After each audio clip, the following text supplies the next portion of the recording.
All right, 4.3, building an equation for a circle. The image shows a circle with center -3, 6 and radius 13 units. Okay, they give the picture of the circle. Write an equation that would allow you to test whether a particular point xy is on the circle. So they're not telling us the coordinate here, they're just saying that it's x, y. So normally what we would do, just like in 4.2, we're going to make our right triangle. Okay? So if you remember, to find this side of the triangle, that was our change in y, right? That's the vertical difference. This side is going to be our change in x. So, what does that symbol really mean? Well, that's the Greek letter delta, which means the change, or really the difference. All right, and what does that word difference mean in mathematics? Well, difference means subtraction. So, if I want to find my change in y and change in x, my change in x is going to be x minus my other x coordinate, -3. Y is going to be y minus 6. All right, imagine this was actually a coordinate. Let's say it was -10, 10. If I wanted to find it, let's stack that. Let's say it was actually -10, 10, and this is -3, 6. All right, just to prove that that word delta really means difference. I know that if I'm going from -10 to -3, that's like adding 7. And from 10 to 6, that's like subtracting 4. But let's see if that actually works out with differences. -10 minus -3, right? If I'm subtracting a negative, that's just like adding the positive version. And that's equal to -7. I made a mistake. No, I didn't. I guess I could just do it the other way around. I'm sorry, that's what I really should have done. The difference is if I'm doing -3 minus -10, sorry about that. And it really, like we said, doesn't matter. I'll get into that in a second. But -3 minus -10, right?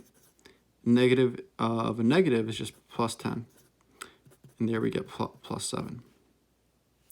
From 10 to 6, we're doing 6 minus 10. 6 minus 10 is equal to -4. And we get our change in y. In why I'm saying it doesn't really matter which order you do. If I had done it the opposite way, I would have gotten -7 and +4. And if you remember, what we're going to do to this delta y and delta x is square it. So it doesn't matter if you have a positive version of a number or a negative version. Once you square it, you get the same answer. 4 squared and -4 squared are both 16.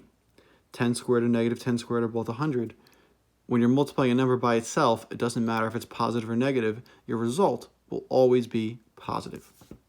So I'm going to square this change in x. AKA, I'm going to square x minus -3, add it to my delta y squared, y minus 6 squared, and that is going to be equal to my radius squared, my hypotenuse, which in this case is 13. All right, so we're getting closer and closer to a formula. We're just trying to get less and less points here.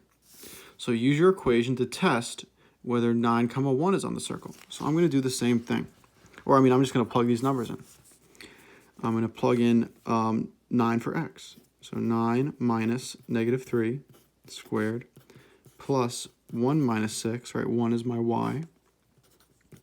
And that's equal to 13 squared, right? I'm just plugging in 9 for x and 1 for y. So 9 minus -3 is just like 9 plus 3. So that's 12 squared. 1 minus 6 is -5. We want to see if that's equal to 13 squared. And I can already tell that this is a Pythagorean triplet, so it is going to work. But I'll just show you that it does.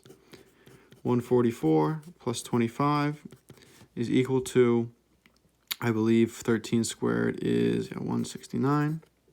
Let me finish my work over here.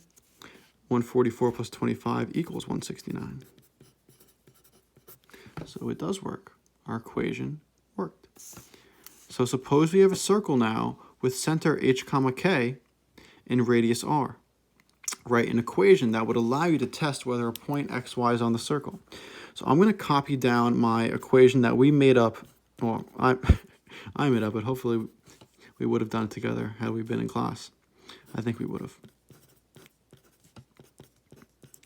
So I'm going to take this equation and try now, everywhere I see a number, replace it with a variable. So the easiest one, in my opinion, is radius r, right? 13 is my radius, so I'm just going to replace that 13 with an r squared. Now they're telling me my center is at h comma k, where h is my x coordinate and k is my y coordinate. Well, if we look at the original, -3 was my x and 6 is my y. So anywhere I see that -3, I'm going to want to put an h. And anywhere I see that +6, I'm going to want to put a k. So x minus h squared plus y minus k squared equal to r squared. I have a formula now with only variables that's going to work. All right, so I would definitely write this down. You know, that's a very important formula. That's our equation for a circle. I would say you could try and put this on a graphing calculator, but you can't actually put y into y equals. We'll probably get into that in a later lesson, exactly how, if we wanted to graph this on a calculator, that could be done. But it's very important that there are 3 things you need to know for this. 1, first thing we need to know is what's our center? And that's the h comma k. Second thing we need to know is the radius. And that's r.